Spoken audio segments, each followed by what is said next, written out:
Hi, Lindsay. Hi, Moby. So this is perfect timing. Just as we've decided to start recording, the people across the street have broken out their leaf blower because it's Friday evening, and what better way to spend a Friday evening than playing with your leaf blower? I have so many questions for these people. Yeah. Like, why now? And also, thank you guys for coming. We're here for our second live Moby Pod. The first one was a few months ago, and this one has a very special theme, which is space aliens and, clearly, as you can hear in the background, leaf blowers. So I don't know if you guys know this or if you watch news, which you shouldn't because it's bad.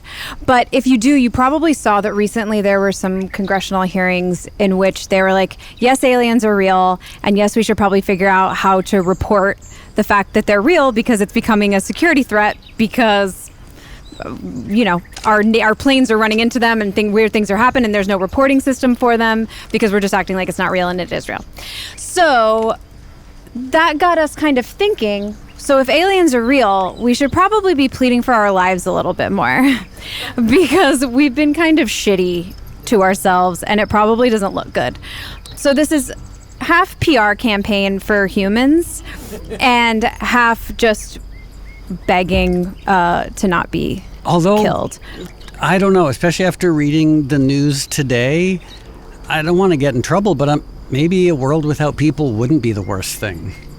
So maybe as the sort of quasi-alien representative, Lindsay, you can convince me why my people, my alien brethren and sistren and non-gendered aliens should choose to not wipe out humanity.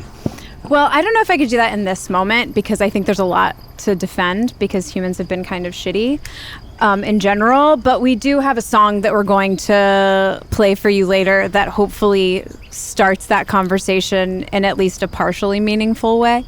And can I also just quickly say, for the sake of audio and video, where we are and who we are with? We are with our friends, many of whom decided to dress up in the theme of space aliens, and Lindsay and I also dressed up inspired by space aliens. And you might be looking at me thinking, well, he's just wearing a black suit with a white shirt and a black tie, similar to Men in Black. But here's something a lot of people might not know. The story of Men in Black goes back to the 40s.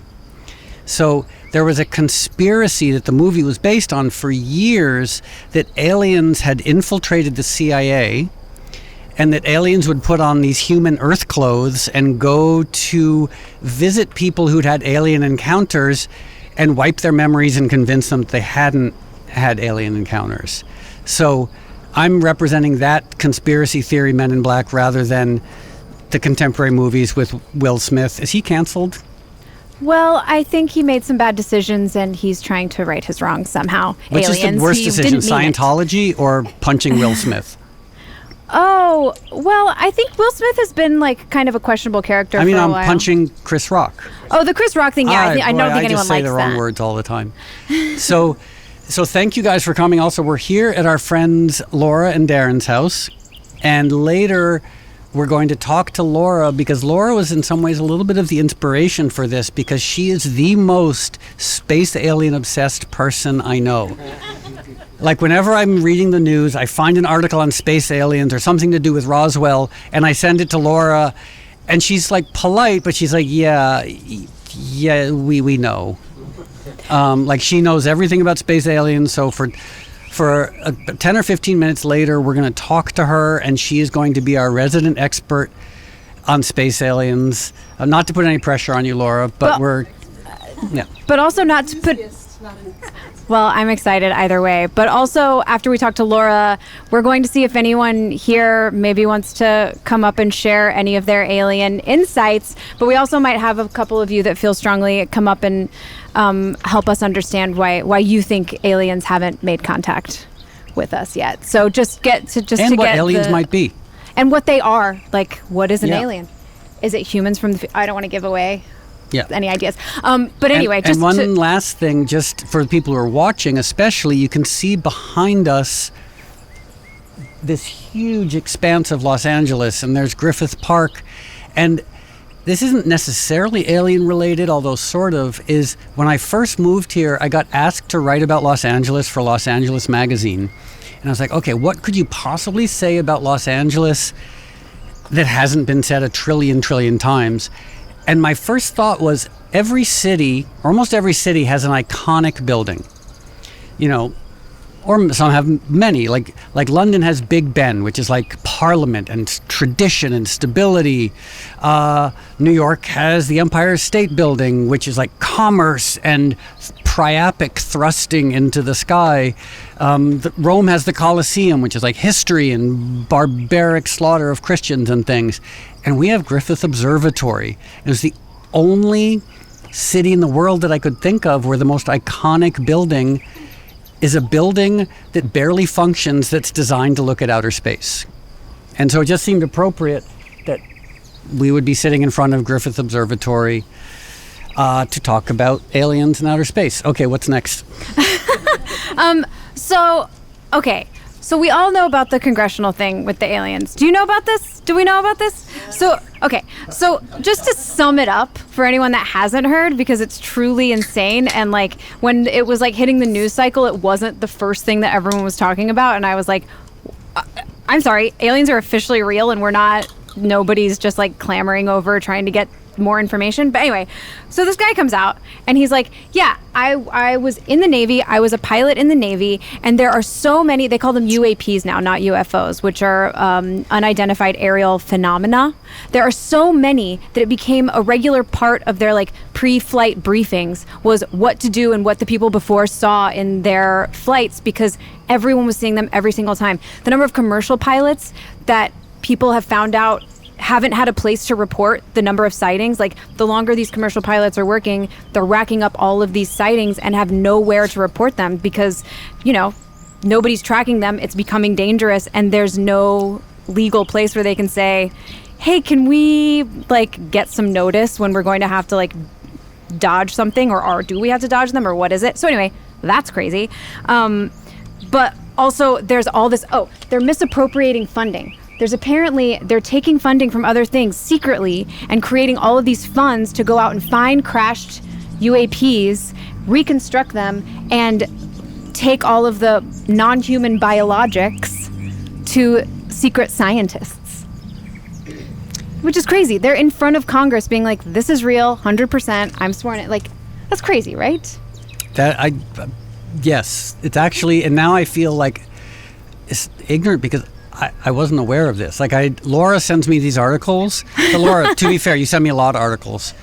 And the alien ones, a lot of the stuff I didn't know, and that's, if insofar as it's true, yeah, it's remarkable. Well, the Pentagon has said, not true, but like, duh, of course they would. That's like their whole thing. But there's also, I was reading about, there's all of these. It's been obviously a massive part of like very real science for such a long time. There's like a dog battle happening beneath us, which brings me to my next point. Okay, have you ever heard of the Battle of Los Angeles? Have you ever heard of this? I saw the movie with that actor with the square jaw whose name no one remembers. There's a movie called Casper Van Dien. Not Cat. No, he's the star of Starship Troopers, the greatest movie ever made. It's a very good movie. But no, some other square-jawed actor. Aaron Eckhart. Yeah, the Aaron somebody, I think. I think it was him. Yeah, so Battle of Los Angeles, I don't remember it, but I remember it was a movie. Okay, this thing happened in February 1942, which was right after Pearl Harbor and right after they like torpedoed some like oil rigs off of Santa Barbara. So like people in LA were very jittery. It was a weird time. But so they started getting all of these reports of aircraft coming in off of the coast of Los Angeles by like Venice. And so everyone was like, what are these aircraft coming in? So they get all of these like anti-aircraft artillery ready all around Los Angeles. So they're coming and then they disappear and nobody sees them. Then they see a bunch of aircraft off of Long Beach. This is at like 2:30 a.m. All of these aircrafts off of Long Beach. Then they disappear again, and then they see them directly over Santa Monica at like 3 a.m. When they see them over Santa Monica, they release all of this artillery, massive amount, like 2,000 rounds of anti-aircraft artillery just into the air over Los Angeles, all of these people, like, people were crashing their cars, not knowing what was going on. 3 people had heart attacks. Isn't that sad? They were so scared. What's happening? I probably would too. But anyway, they tried to say, oh, it was a weather balloon. We got confused. I don't think that was a weather balloon. So now all these people are like, there was this massive, like, a war, an alien war in 1942 that nobody's talking about. I think that's a problem. By the way, I like that you are an inch away from being an unhinged person on the corner of like Western and Hollywood, like screaming at people as they come out of Ralph's. Like, did you know? It's like, lady, I'm just trying to like buy my methadone. But also, now that I've been to a Ralph's very recently, it sounds like something I'm not fully above doing. Okay, so I have some other alien information. Maybe we pepper our... But I might say it later. Okay. So, one thing I wanted to talk about, so I don't know if you all are familiar. You are, probably. But Moby has been drawing this little alien character for, like, how long? 30 years? Long. I mean, I'm a very old person, so maybe even 40 years. So Alien has been... I started drawing it when I was, like, working on the Eisenhower campaign. So you've been drawing this character for a long time, and I feel like you've always really related to the extraterrestrials. And my question to you is, why? Well, a lot of it is childhood. You know, like many people here, like many people listening, I grew up in the sad, lifeless, depressing suburbs where everything was uninspiring and uninspired. And when you grow up, and especially I also grew up very poor, so I looked for anything that was a better alternative to that. And this was the late 60s into the early 70s, and the future seemed fascinating. And the future was Star Trek. Like, I remember being 4 years old watching the original Star Trek with my grandparents around the same time the moon landing happened. I did not understand that one was fiction and one was news. I thought they were the same thing. I was like, oh, look, there's people on Star Trek have landed on the moon. So this obsession with the clean, fascinating world of outer space. And, well, here come the black helicopters. They know we talked about the Battle of Los Angeles. Yeah. So, and then... And this sort of leads into a song I wanted to play. Then in the mid-70s, like a lot of other smart people with decent taste, I became obsessed with David Bowie. And my friends and I went to go see The Man Who Fell to Earth, which is not a great movie, but it's about a space alien who comes to Earth with the idea of finding, I think, water to bring back to his planet. But in the process, he succumbs to like Earth temptations. But it's about this, you know, pale, skinny space alien who lives on Earth. And something about that just really resonated with me. And I do have a weird, half-assed theory/story/idea that if you were an incredibly sophisticated alien race and you wanted to learn about humans, what if you sent perfectly manufactured humans to Earth and they fully believed that they were human? That's part of my thing. That's part of what I'm saying. Yes, 100%. So like they come here and they're like, they're cyborgs, they're aliens, but they're perfectly engineered humans. So they don't know that they're aliens, but they're so curious and they go around and they are, in a very unbiased way, reporting back to the home planet. So at an early age, I sort of realized that's who I am. But so I became obsessed with David Bowie, Space Oddity, Man Who Fell to Earth. You want to hear a great little David Bowie aside for a good name drop? Because we were friends, we were neighbors, we toured together.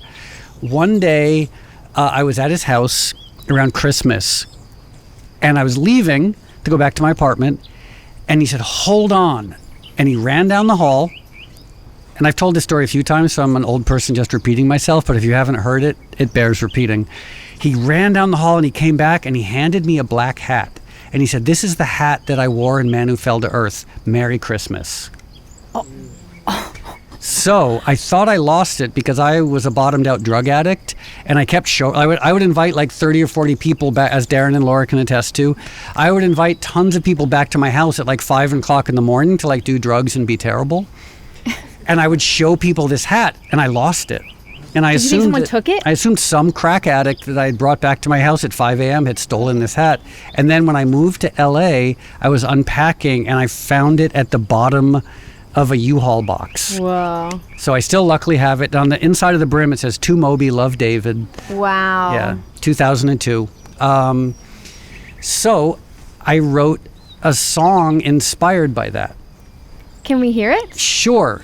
There's one problem. We were talking earlier about Ralph's, which is a supermarket in Los Angeles where you're at some point going to find yourself screaming about conspiracy theories. Soon, probably later tonight. Yeah. So on our way here, and this is a little mea culpa, even though I'm probably using the expression wrong, Lindsay and I went to Ralph's to buy ice and drinks, and we didn't know it was going to take as long as it did.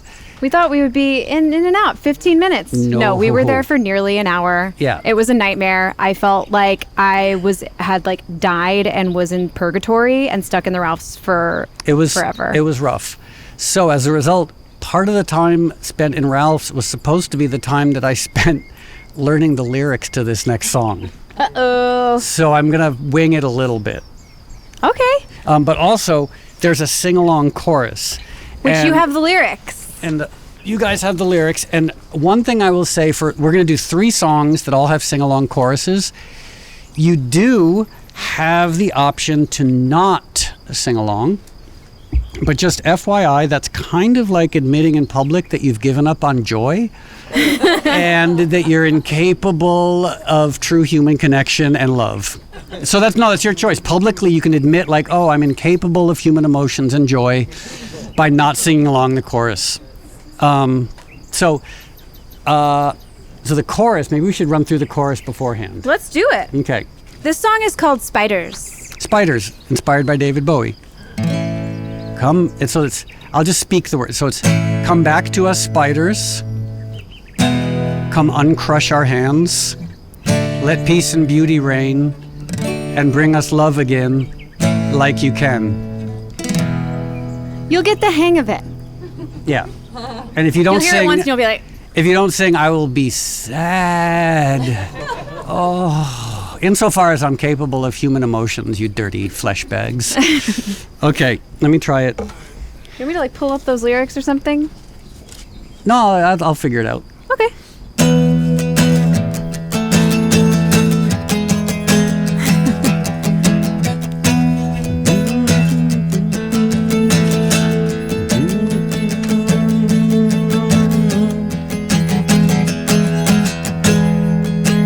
By the way, Laura and Darren, we toured together.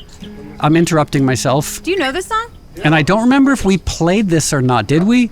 I was so Really? Okay. Who are you guys again? I was that was pre-sobriety, and it was. The part you're playing now, I think you told me to play. You were playing the lower part, and you're like, you play the higher part. And I tried to not do it, but you made me do it anyway. Okay. Okay, well, so you guys know, so you can sing along the chorus, hopefully. Okay. That was a terrible tour, wasn't it? It was great. It was awesome. Really? There was some drama, but it was really fun. Some drama. Yeah. Oh, boy. It was very rock and roll in the worst possible sense of the word, yeah.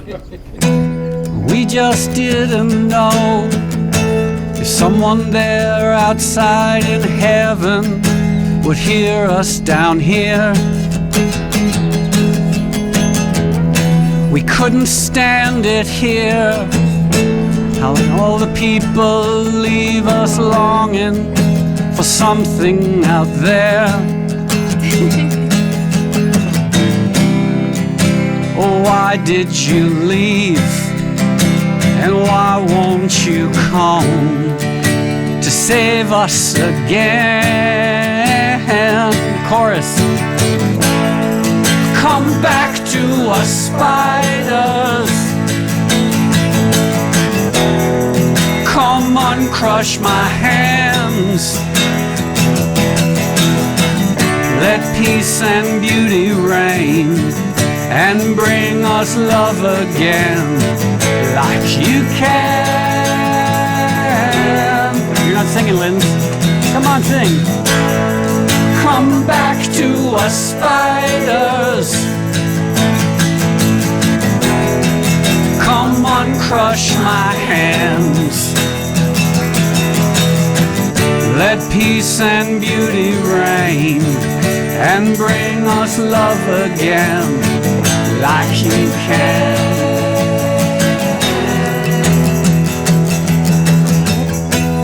We just didn't know if someone out in heaven could hear us down here. We couldn't stand it here, how all the people leave us longing for something out there. Oh, why did you leave?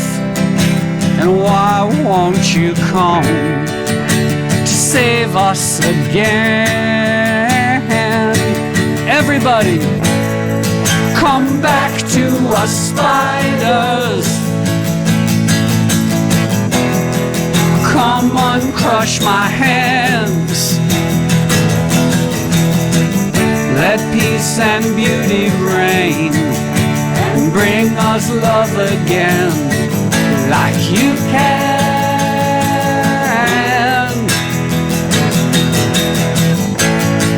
Come back to us spiders. Come uncrush my hands. Let peace and beauty reign and bring us love again like you can.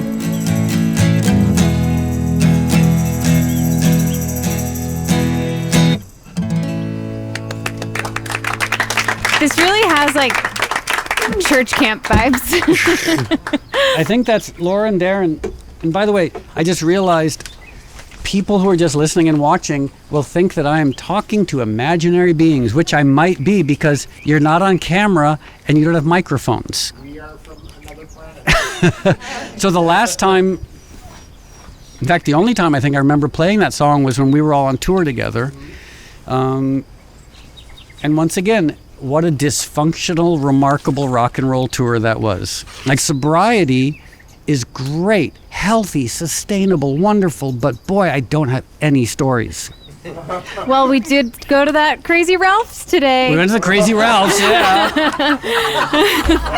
So that's a pretty good story. Yeah.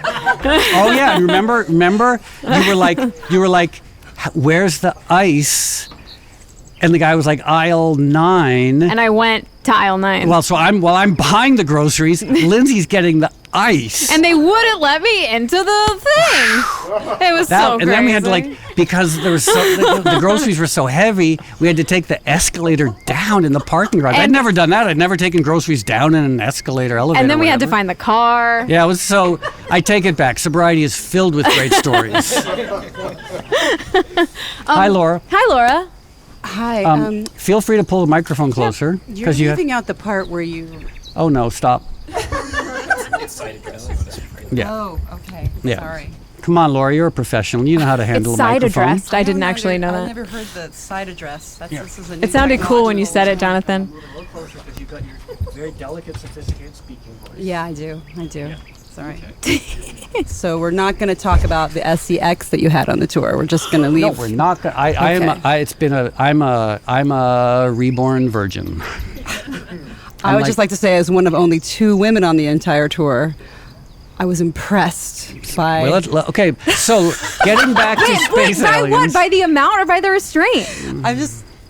I'll say something, I'll go 3 miles high. I was just impressed by what happens to men I'm very uncomfortable. on a tour as time goes on. The level of just... It's like Lord of the Flies on a tour bus. Yeah, it's like men that you thought you knew. Yeah. the sort of spiral of degeneracy was impressive. And that's It's all like I'll the say. monster under the bed where it's like I'm imagining probably far worse things than actually Oh, happened. no. Like the time... No, No. never. Why am I even doing this? I bet it wasn't that gross. I bet it wasn't Like the that time bad. I woke up in a parking lot in Manchester covered in poop and I still don't know whose poop it was. Yeah, I know. One of the mysteries Yeah. of our generation. Who pooped on Moby? Yeah. It was also the anniversary of my mom's death, so it was real great. Aw. Yeah. I'm sorry. That's okay. So Laura, Let's segue Oh, from boy. that. okay. So, Moby has mentioned to me many times that you love aliens. You have a vast knowledge / interest. Enthusiasm. Enthusiasm. I have a deep enthusiasm. I am not an expert, but I where am did very enthusiastic. we talked about how my obsession with space and aliens started when I was like a little kid and like living in the sad suburbs, like obsessed with anything that was not sad and suburban. And I know that your upbringing, we both grew up very poor, but you grew up in Iowa. Yeah. Do you think this has anything to do with your interest in aliens? Well, I can tell you that my interest began. My mother was fairly religious and made us go to church every Sunday and Bible school and Bible study and all that kind of stuff. My dad would never go. And I don't know if my dad got this from a book or where he got it from, but when I would ask him why he wouldn't go to church, he would say, "God makes me nervous when you get him indoors," which I thought was a great line. But then one day he came up to me and handed me a book, and I think I was probably 10 or 11. Chariots of the Gods. It was Chariots of the Gods. You've heard this story before. No, I I've told- haven't. I'm just psychic. It was Chariots of the Gods. And he put it in front of me and he said, "The reason I go to church is that I don't think I believe any of that, but this seems plausible." I was like, oh, this is very interesting because my dad has like a 9th grade education. He's a working class guy. So I read this book and it blew my mind. Now, of course, this book has been heavily, it's the idea that ancient astronauts came and sort of like seeded humanity is a very controversial idea that many have discounted as being true. However, it sort of blew my mind, and I felt like Indiana Jones. I felt like I was researching something and finding something out, and I just developed a lifelong obsession with aliens and unidentified aerial phenomena. And also, I remember you told me, alien adjacent, you were very obsessed with the X-Files. Yes. And we've known each other for a long time, and I remember at one point, maybe we were in a bar, this is pre-sobriety, and you said that like, more black helicopters. You told me that, that you loved me as a friend, and you loved so many things about our friendship, from playing chess to playing music. But the fact that I had music in 2 episodes of the X-Files was really what solidified your love for me. Wait. I think I said that it's what really impressed me. It's like all the things you've done. I mean, I was sort of joking, but I was very much joking. You're impressive in many, many ways. But I was I was incredibly excited when I turned on an episode of The X-Files for the first time and heard your music in it. It was pretty great. 2 episodes, actually. Yeah. So, in fact, the one episode that Gillian Anderson directs is pretty much your entire music through the entire thing. Wow. A little bit of trivia for you. She did direct that episode. Yeah. I did make Darren, who's now my husband of 23 years, go to Area 51 with me. on your honeymoon. Something like that. And close enough. And we've taken a couple honeymoons. And I did make him watch all of the X-Files in chronological order from beginning to So Darren, end. will you come join us for just a second? Because I want your perspective. So Darren, from your I'm so glad perspective, that's on the public record. from your perspective, where does Laura's It was aspirin. obsession with and fascination with space aliens, what do you attribute it to? I think that when you go to Iowa, Laura literally grew up in a town called Pleasantville, Iowa, and we're in the middle of the cornfields, in this flat, desolate part of the United States. And at night, you look up and you see the stars, and if you see a kind of what seems like an interstellar visitor coming by, odds are it might be real. One of my better choices in life as of late was inviting you to come up and speak. I was like, of course. And what I'm also knowing is that in your mind, that interstellar visitor looks probably a lot like a centaur. Oh, yeah. Well, how did you know? You've clearly made one of the visits to the mothercraft. Yeah. And so Laura, what, after all your time researching aliens, being obsessed with aliens, what do you, Lindsay, exposure on that, you probably have to change a little bit. And it's a question I want to ask the audience as well. What do you think aliens are? Like, are they aliens? Are they, like, I've been waiting my whole life for someone to ask me that question on a podcast. No, well, a couple of things. One of the weird things about our lives is that, we're filmmakers and activists and musicians, and we have run across a lot of crazy and interesting people. And like aliens. And one of our friends actually produced, I think, the first series that was on the History Channel that broke this story that was in the New York Times about the UAF, about this whole secret. The one that Lindsay was talking about. Yeah. A lot of the people that have looked at this for a long time think that they are some sort of alien intelligence. There's one theory that it's us from the future, which I find really interesting. That's my theory. The thing that I find the most interesting or the most compelling is there's tons of testimony that they have come back and actually messed with our nuclear program, and that they stopped a nuclear war once. They've stopped our testing. They've done things like turn our capacity, or I don't know what the correct terminology would be, but made it so we could not activate nuclear warheads. There's evidence of them actually connecting with people and saying that they're here because they are afraid of what we're going to do to ourselves with technology. I like those stories. So what are they? I mean, I hope that they're an advanced civilization that doesn't want us to destroy ourselves. It feels like if they did want to hurt us, they would have been able to do so pretty easily. So unless it's like that story, that episode of The Twilight Zone where we find out at the end they've just been fattening us up to eat us all. To serve mankind. Yeah, to serve mankind. But anyway, that seems like the most logical explanation, right? It's a beautiful idea. If they idea. wanted to hurt us, they would have. So perhaps they're just waiting for us to evolve a little more. Darren, do you have a theory? I do. Does it involve unicorns and centaurs? Those are a byproduct of my theory. I think, if you've ever been to the part of Mexico with the original, most ancient pyramids, Chichen Itza. You and I have been there together, I believe. Yes. Yeah. Where we on a fantasy-scape of our own. Quite different than what we're discussing tonight. But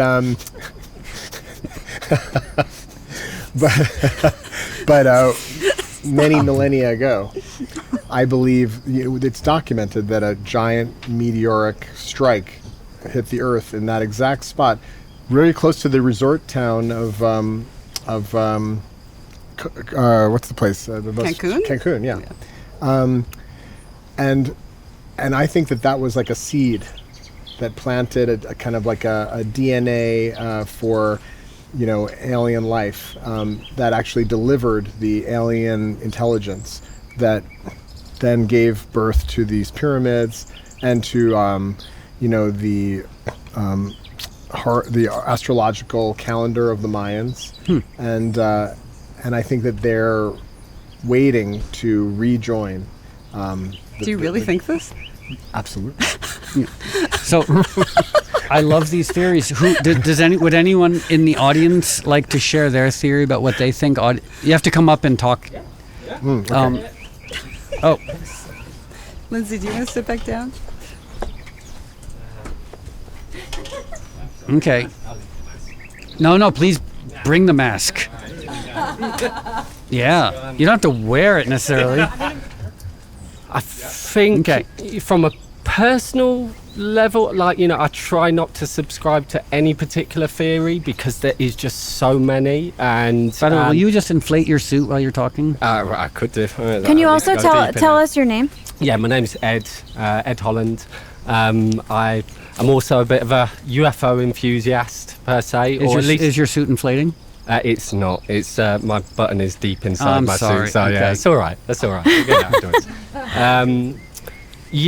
I think it's. I try not to subscribe to any particular belief system with it because I find myself my kind of idea of it changes consistently.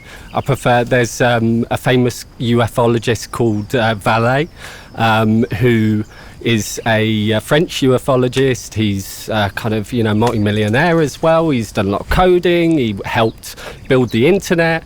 Also, as I say, all this fantastic research in UFOs, even informing Steven Spielberg called on him to inform for For Close Encounters. Close Encounters. And because there's the French ufologist Francois Truffaut played him. His theory is a control system, and he believes that there is some sort of control system in our reality that manipulates space and time, manipulates us through the ages, to essentially lead us into essentially a kind of narrative of whatever their own agenda is, whatever this control system is. I prefer to sit with that because I have a lot of suspicion with a lot of the stories that come out of recent years. Government and the DoD especially, and even more so private aerospace contractors, put a lot of misinformation out in the world. So it's very difficult to determine what is real and what is not out there in the UFO space, including what's been happening in the congressional hearings with Gulch and more. There's a lot of shady characters who've been pushing this narrative with just interesting pasts. I mean, one of them, Luis Elizondo, who's one of the main proponents of ufology and kind of pushing more transparency with the government. He was counter intel, and a lot of these guys, who are pushing this previous worked in intelligence. So it's very difficult to subscribe to any of those particular ideas. In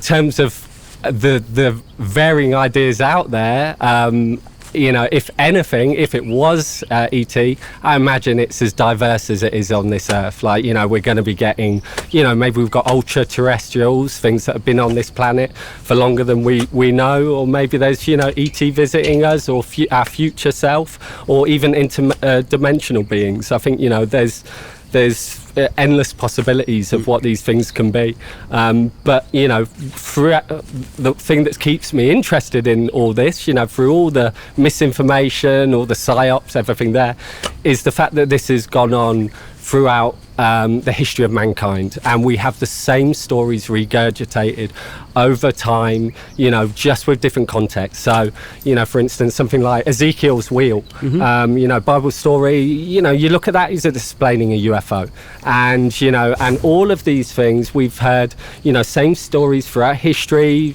It's not dependent on culture and cultural influences.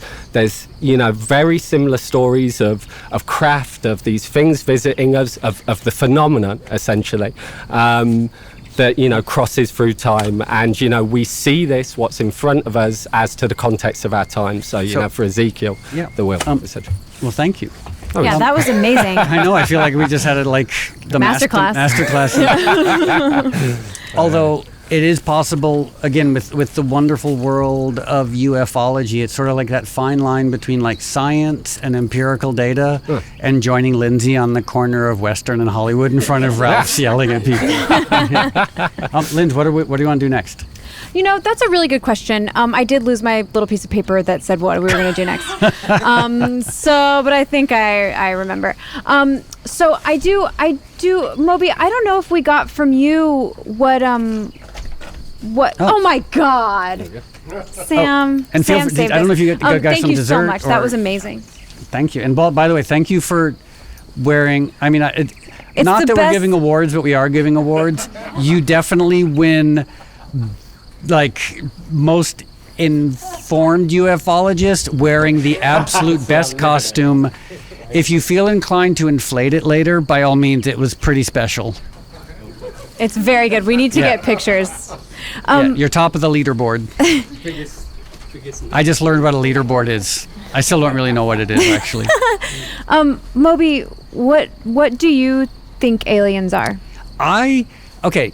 So from my perspective, and I haven't studied it nearly as much as Laura and you guys have, but I look at it very simply that there's so many creatures on this planet, the majority of whom are ants and beetles.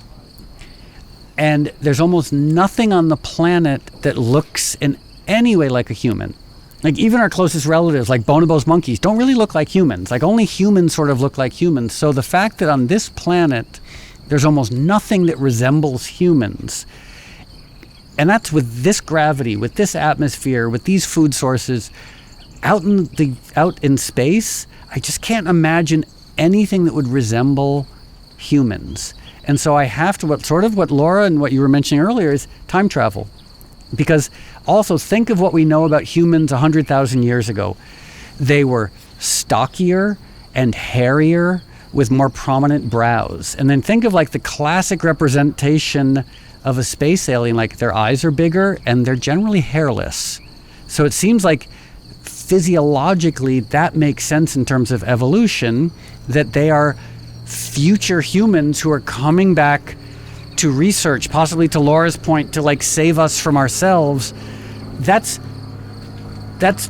Again, it could be anything, but I think that's the most logical theory, is that they are future humans who have figured out time travel. I love that. I hope that's true. I can't even imagine a hairy alien. I can't even think of it. Here. So Lindsay, but can we play a song? But also, because I want to find out what other people think what aliens are, including you. Yeah, no, we should. But I do think it's time for a musical interlude. Okay, so this is another song that Laura and Darren and I used to play nightly on tour. And it's a song that was written and inspired by both quantum mechanics and celebrity culture in Los Angeles. But let's just focus on the quantum mechanics part. That's okay, great. Okay. Also, just a fun fact about this song, the video ties full circle because the closing shot of the video was shot in a Ralph's. Yeah. I know. It seems like everything circles back to sad methadone addicted Ralph's. I mean, it was really dire up in that Ralph's. I couldn't believe it. But the video for this song, We're All Made of Stars, it features everybody, like Sean Bean. I think Kato Kalin, I remember. Kato Kalin, Gary Coleman, Tommy Lee, JC Chazé. Yeah. Okay. So once again, big sing along chorus. You're welcome to not sing along, but boy, that would just be sad, and what a missed opportunity, because how many times you get the chance to sit with your friends and sing along and like look at space aliens and the beautiful night sky. So Lindsay, even you have to sing along. Oh yeah, great. I know. I'm excited about it. Okay.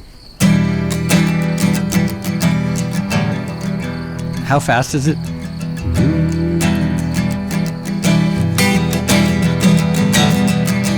Growing in numbers, growing in speed. I can't fight the future, can't fight what I see. Ready? Yes, I'm ready. 'Cause people, they come together, people, they fall apart. No one can stop us now, 'cause we are all made of stars. Efforts of lovers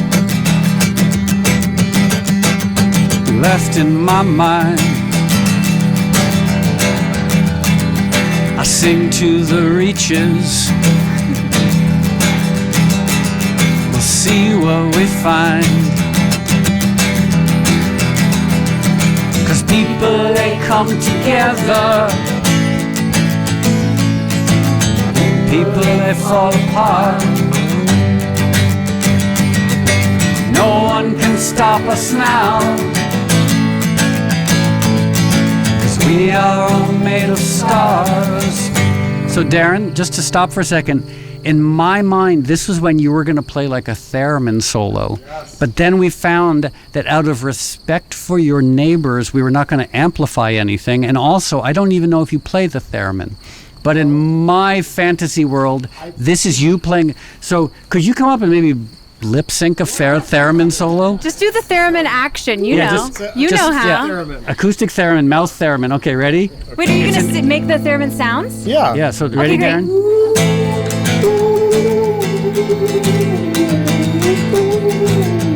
That's the best theremin solo, best mouth theremin solo I've ever heard. Take us home, Darren.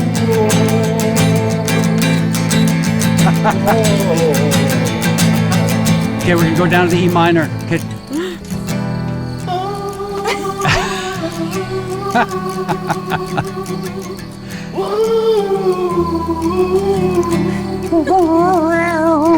Slowly rebuilding. That was beautiful. I feel it in me. Growing in numbers. Growing in peace. Because people, they come together. People, they fall apart. No one can stop us now. 'Cause we are all made of stars. Yeah, people, they come together. People, they fall apart. No one can stop us now. 'Cause we are all made of stars.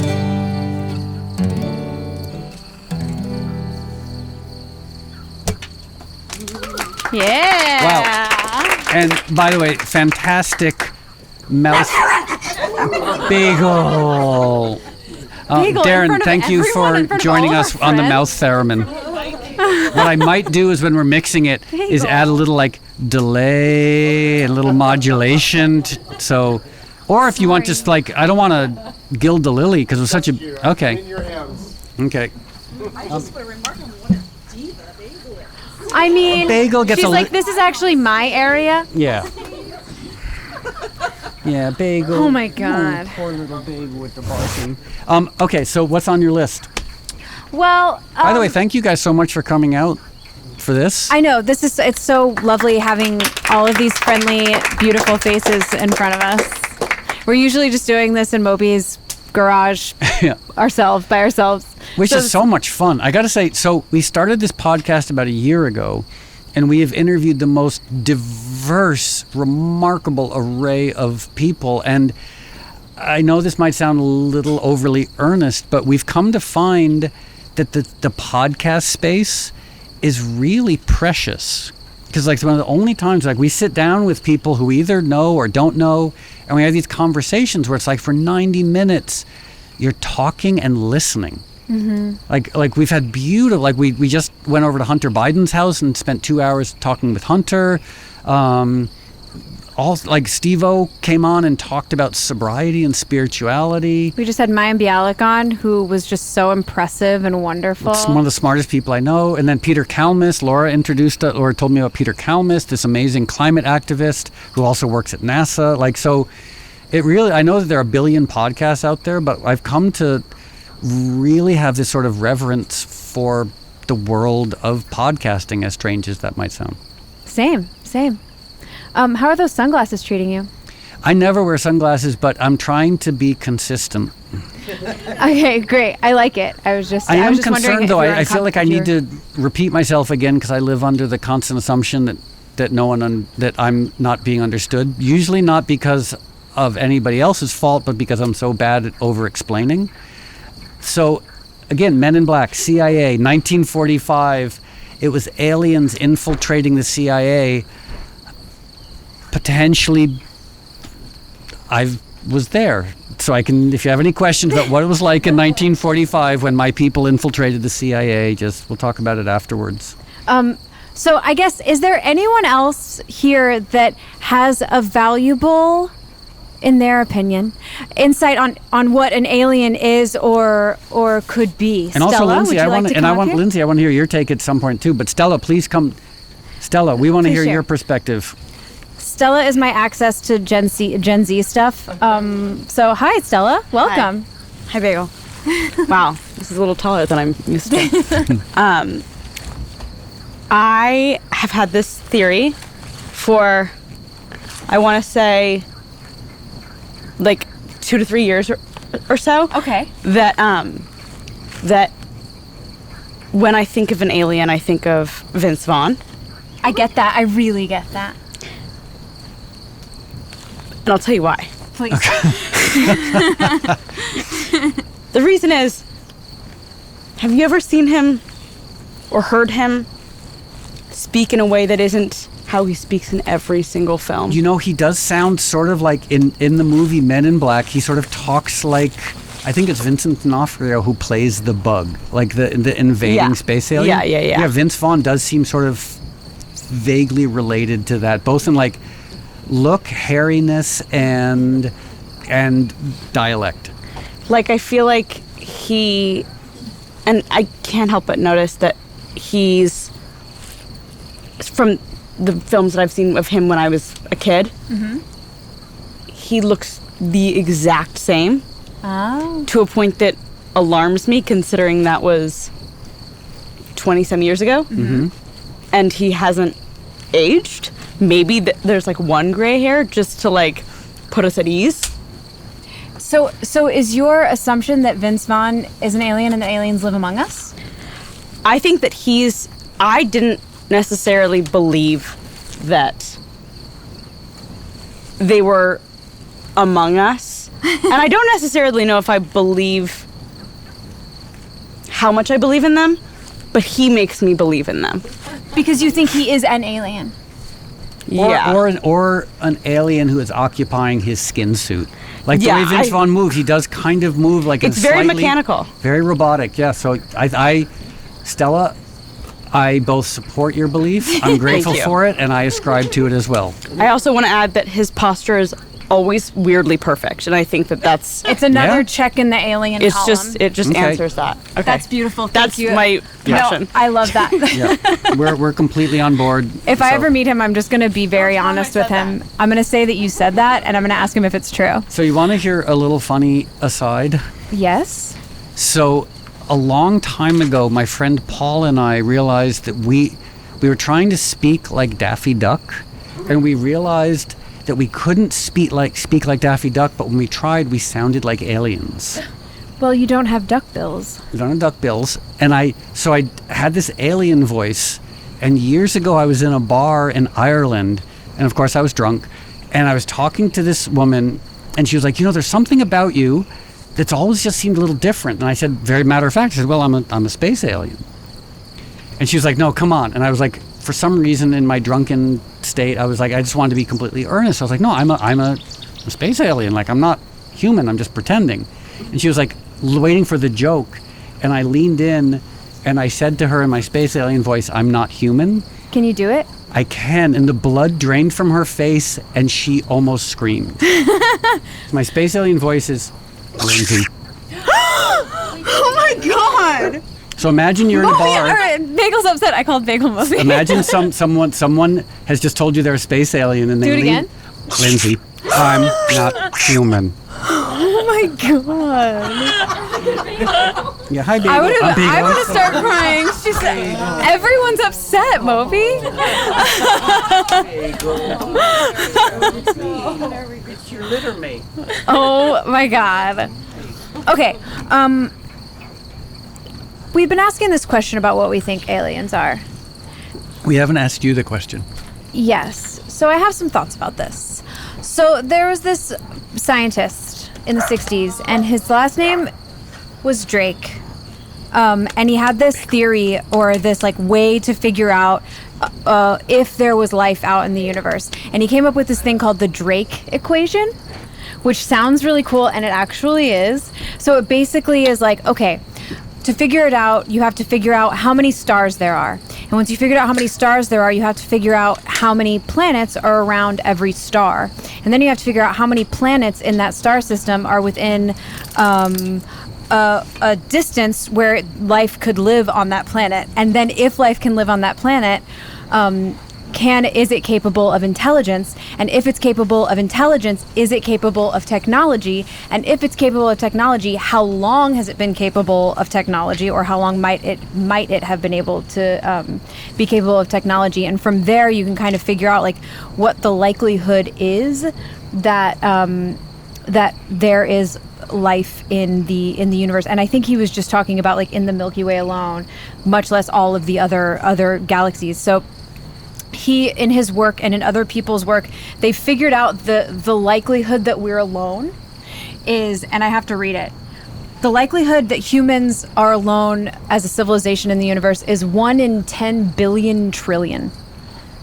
So unlikely.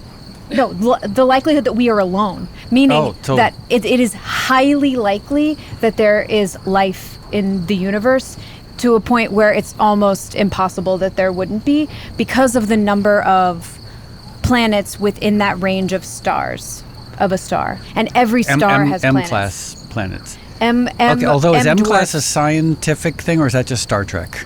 No, that's real. M dwarf is like a red dwarf star, and most of the stars are red dwarf stars. But here's the thing about a red dwarf star, okay? They're smaller and they're cooler. So you would think, probably like planets can be closer, so life could be, there's this likelihood for life. However, they've recently discovered that while the red dwarf stars are cooler and smaller, they also have super wacky solar flares that might kill off atmosphere. So then that might change the number, actually. But here's another thing about red dwarf stars, is that they put off red light. So any planet that would be in this atmosphere, it would be incredibly dark and like sulfuric. So any animal or like any Venus. What? Like Venus. Kind of. Well, actually, more like Mercury. They think something like Mercury. So, so anything that would live there probably wouldn't have much of a need for eyes, because there wouldn't be like, the way that they would evolve is in like low light, super weird chemicals. So, just something to consider. Okay. So what do I think aliens are? I can't begin to imagine, but I have to think that whatever they are, they probably have some awareness of us, and I have this like thought that they're probably just waiting for us to evolve to a point where they're like, okay, you can come hang out in our club now, and now we can like start interacting with you in a real way. But I'm sure if there are other planets that are like us, they're probably tracking all of like the evolution of every planet until they can join the fancy guys club, and we're just not there yet. I mean, one theory that's interesting is like carbon dioxide, which is a byproduct of industrialism. There's a theory that like it changes the light emissions from a planet. So other alien races can see like, that planet has lit up now. Clearly they're industrialized, but then they wait for that to end, which either means they've wiped themselves out or they've evolved past the need to produce CO2. Whoa. So they're sort of watching. So that's the theory. They're like they're holding back because like they know that in this like pre-evolved state, we're not ready for alien contact. But then once we get to the evolved state, we'll either wipe ourselves out or we'll be ready for alien contact. Can't wait for that day. So something else I wanted to talk about was I know that there's been a lot of alien stuff in pop culture in addition to like the real stuff, but I wanted to ask you if you have any favorite movies or songs about aliens. Oh, absolutely. But also I want to know, like, because everybody here might have a different idea. Okay, best song about space aliens. And if you yell it out, I will repeat it, because obviously you guys don't have microphones. Because I have my idea what the best song about space aliens is. That's the one that the Carpenters did the cover The Carpenters did the cover of Calling Occupants of Interplanetary Craft. Yeah, that's solid. That's top 3, solid. Not even a great song, but the title is phenomenal. By Klaatu. I think Klaatu wrote it originally, yeah. So like whatever led Karen Carpenter to cover a Klaatu song about space aliens. Yeah, that's definitely top 3. Space Oddity, definitely top 5. Ooh, Beyonce, good Alien one. Superstar, nice one, Sam. Rocket Man's a pretty good one, yeah. The answer to Space Oddity. Thus Spake Zarathustra, okay. Wow, nice. By Dia Deep Dawson. cut. Yeah. Okay, well the one I'm going to go with... That was hot. When I'm...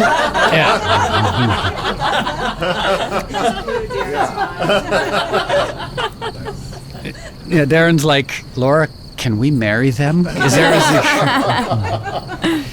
Okay, so I'm going to go with Come Sail Away by Styx. Is that an alien song? I So always thought that here's was like why a... it's- A pirate song. Yes. It starts off as not an alien song. You're just like thinking it's a pirate song or something. That was but always then my in the assumption. end, all of a sudden, as Laura just sang, we climbed aboard their starship and headed to the skies, and they said, "Come sail away." But the fact that it's an alien song, that like for the first 4 minutes you don't know it's an alien song, and you're in your grandmother's kitchen listening to AM radio, and you're like, "Oh, this is a nice song," and then all of a sudden it's aliens, and you're like, "Whoa!" Dennis D. Young just blew my mind. It's like the moment you discovered What? that the spaceships on the cover of the Boston album were actually Guitars, bro. Yeah. What's the Neil Young song? Which I was dreaming. Oh, the what's that called? I think that's After the Gold Rush. Yeah, yes. It's like, even though it has nothing to do with the Gold Rush. By like 3 famous country women singers. Yeah. And it made it seem all the more surreal. And it reminded me that the lyrics are about After the space Gold Rush. science taking people away. Although the only problem with After the Gold Rush is they fly to the sun, which practically speaking might not work out too well. So, Linz, do you have a favorite space alien song? I feel like you guys have named all the ones that I know of. Okay. And if there's other ones I'm not knowing about them. Okay. Are you gonna play a bit of Well, one? it seems like a good segue because Lindsay wrote a space alien song. Well, Moby and I wrote it together. You wrote the words, so that's technically you wrote it. But you're gonna sing it, right? We're all gonna sing it. Everyone ready to sing? Okay. So the verses are pretty complicated. How's it go? I know it looks. Is that how it goes? No, it looks bad. But these humans are bad. I know it looks. Okay. I know it looks bad. Oops, microphone. Okay, here we go. I'm gonna give this a whirl. So just a little qualifier here. This was written a couple days ago by Lindsay, and we were supposed to rehearse it, but instead we were buying ice at Ralph's. So if it's terrible, blame Ralph's for everything terrible in the world. That should be their ad slogan. Like, is something wrong in your life? Blame Ralph's. I know it looks bad, what we humans have done. We kill our sweet creatures and eat them on buns. We poison our planet for the sake of ease. This place we inhabit, we are the disease. Well, they say you're real smart and you're free to assess, but please have a heart and don't blow us up yet. 'Cause we made paintings and statues and prayers and songs, rhythm in tap shoes and artistic bongs. Just ignore the murder and hatred and bombs. We could do it right, but like doing it wrong. But oh, please don't kill us all. We know that we are the worst, but we're just scared and angry and small. No, please don't kill us all. We know where your lasers are focused, but we're sure you'll make the right call. So, it must be disturbing, way out in outer space. These idiot humans aren't learning, but don't seal our fate. We treat the planet like a toxic waste dump. We're lazy and crazy, we're jealous and dumb. But we made paintings and statues and prayers and song, rhythm in tap shoes and artistic bongs. Don't focus on murder and hatred and bombs. We're just a little planet, we might right our wrongs. 1, 2, 3, 4. But oh, please don't kill us all. We know that we are the worst, but we're just scared and angry and small. Oh, please don't kill us all. We know where your lasers are focused, but we're sure you'll make the right call. Lindsay, I have a question for you. Yes, ask away. I have a few questions. One, No, go for it. is that the end of the song? Well, it could be if we wanted to, or we could just keep singing that over and over again. Okay, before we get back to singing that over again. Do you want to change the lyrics? No, what inspired you to write this song? I don't want the aliens to kill us. But humans are terrible. Maybe they should. Benignly, I'm not saying like they should harm us. I'm just saying like who's the Theranos? No, that's the woman who invented the fake thing at that's CBS. Yeah, that's a different thing. Who's the guy? The guy with the fancy ring? Thanos. Theron. And the Infinity Gauntlet. Okay, so like, am I the only Thanos? person who's rooting for him? Yes. Okay, never mind. I take that back. As a person No, who I don't. generally roots for the monsters because I feel Yeah. like they're mostly misunderstood. I feel like I understood Thanos pretty well, and I disagree. Well, it's like the end of Wonder Woman, the first one. Like the evil guy is like, but these humans are terrible. We should remove them from the planet. They're a blight. So here's what I don't understand. Your lyrics, which are great, which I love. Great song. Thank you. The music is special. Who wrote the music? His name is Moby. Oh, thanks. And so the lyrics are about how terrible humans are. Yeah. But then at the end, it's like, but please don't kill us all. So if we're terrible, shouldn't the aliens get rid of us? Well, I feel like this is part of our evolution, and we're just in the part of our, like, we're in fucking it up era, and we're gonna go, like, move into, like, doing better things for the planet. Oh, so this is like the crappy adolescence. Yes. This is like the fuck you mom period of Yeah. not bathing. That's kind of my thing. So this is the like sitting in the bedroom, listening to Ozzy, like carving like I don't know, like Motley Crue lyrics into your arm with a razor blade, and like telling your parents they don't understand you, and like burning GI Joes in the backyard. Yeah, I would say we're there. Okay. And your hope is that we evolve into like, oh, instead that person suddenly is like, wow, I can't believe I used to be such an asshole. Now I listen to NPR, and I drive an electric car and ride a bike, and I'm a vegan, and I give money to the DCCC, etc. Am I rambling on again? This happens a lot when we do our podcast. Like, I just talk and talk. I mean, it is your What's wrong podcast, with so me? it's Oh, yeah. really your space to do that. No, I believe that we are not doing maybe the best job now, but maybe we will later, and I have faith that humans will get their shit together. Okay, now, may I also mention that I think this might be the longest break in between choruses that has ever existed in a It song. might be. Like, as far as like a breakdown, this is pretty good. We're at like, it's like a 6-minute breakdown. Should we sing the chorus 2 more times? 1, 2, 3, 4. But please don't kill us all. We know that we are the worst. We're scared and angry and small. Oh, please don't kill us all. We know where your lasers are focused, but we're sure you'll make the right call. Obrigado. Well, thanks, guys. Ding, ding, Thanks for humoring us. Ding, ding, ding. So I think that might be the end of the podcast. Bagel is, I think, might have just reached her limit.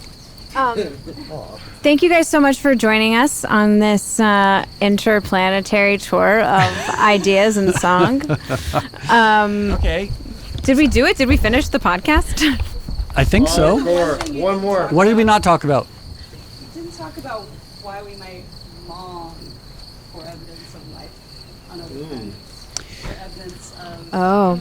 intelligent life on there. The idea. What's that? There's this quote by Arthur C. Clarke that says, Wait, Laura, come over here. Yeah, go up. Laura, take the mic up there. Laura, like a replacement for religion. Thank you. That's where I was going.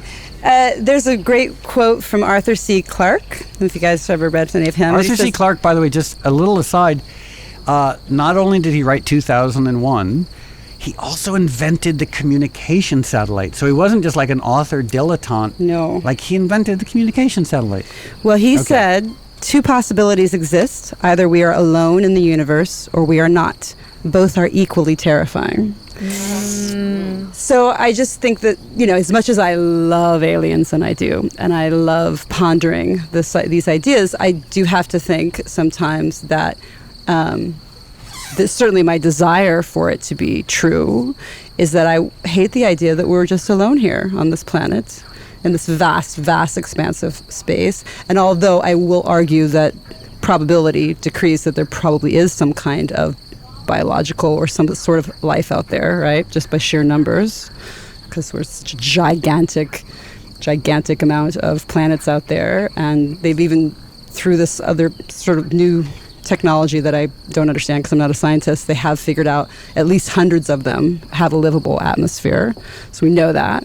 But on the other hand, what if we just don't like the idea that our lives are confined to here, and does that make us feel meaningless? Sort of the existential subtext. Yes.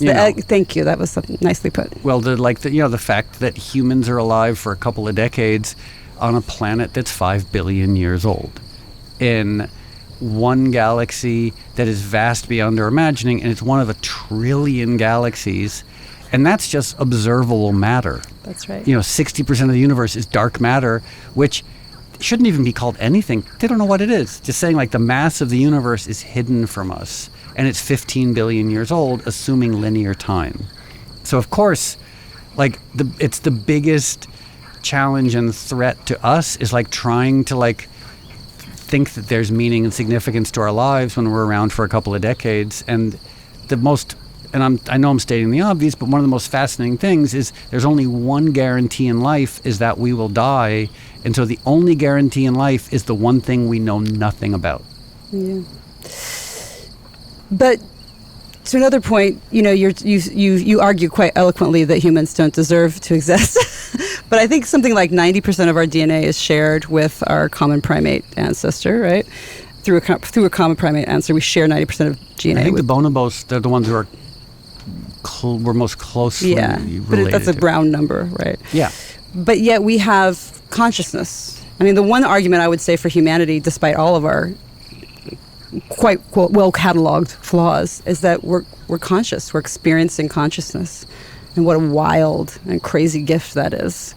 And it would be kind of sad if that were snuffed out in its entirety. I wish we could evolve to a higher state so we don't also ruin the place where we live and experience this consciousness. And also what a bummer it would be, we're just on the verge of being great. We're mapping the genome, and we're starting to understand the nature of quantum phenomena, and we're on the verge of all these amazing discoveries. And what if we snuff ourselves out by burning oil and eating hamburgers? It's suddenly you could explore the universe and you could transcend time and space, but NASCAR and hot dogs is going to do us in.